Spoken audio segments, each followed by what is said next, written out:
հաղթող զինվորի համար այսօրը պետք է լինի պարծանքի եւ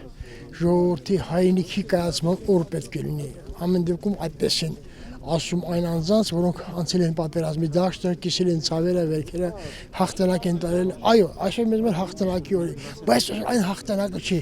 այն տոնը չէ, որ մենք կարող ենք ասել ոգևորվել, մարդկանց ասել, ոգևորել մարդկանց, մատնանշել, տեսեք, մենք այսպիսի հաղթանակ ենք տարել, որտեղ հաղթանակն է մեր կարծես թե իմաստը կորցրել։ Կարծես թե մեր հաղթանակը այնպես չի ներկայացվել ժամանակին զուգահեռ, որ մարդիկ լավ զգան իրաց։ Երբ որ զոհվածի մայրը մխկտում է ցավերի մեջ, պարտքերի մեջ, տունը չի կարողանում ջերացնել, դա արդեն տոն չէ, հասկացեք։ Դա տոն չէ, հաղթանակ է, այո, բայց դա տոն չէ։ Մենք հաղթել ենք, ու ամենացավալի բանը նա է, երբ որ ժողովուրդը քո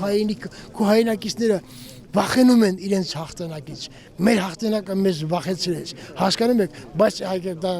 կարևոր չի, կարևորը որ մենք 1000 տարի հաղթանակ չենք ունեցել, ունենք հաղթանակ, պետք է հաղթանակը ամրապնդել,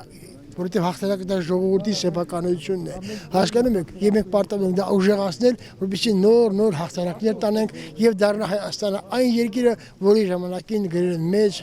վիպասանները, մեծ մարդիկ, մատնանշել են, թե ինչպիսին է եղել ժամանակին Հայաստանը, որը ինձ ժամանակին ոգևորել է եւ տալել է մարտադաշտ։ Այդպեսի հաղթանակ եմ երազում։ Այսօր զինվորին կմաղթեմ այն, որ ամեն մի զինվոր, որ այսօր խրամատի մեջ կանգնած է, հասկանա եւ գիտակցի մի բան։ Այս երկիրը, այս պետությունը միևնույն է կարգավորելի է վաղը միշտ կարգի է գալու։ Այն մարդը, որը թալանել է իր ճակատագիրը, նա վաղը գնալու է պատմության աղբանոցը, նա ոչ մի բան թող հաշվի չառնի, ամուր պահի մինչև մեր հայրենիքը, մինչև մենք գանք, հաղթենք, կառուցենք իսկական երկիր, որը վայել է հայ ժողովրդի պատկերին։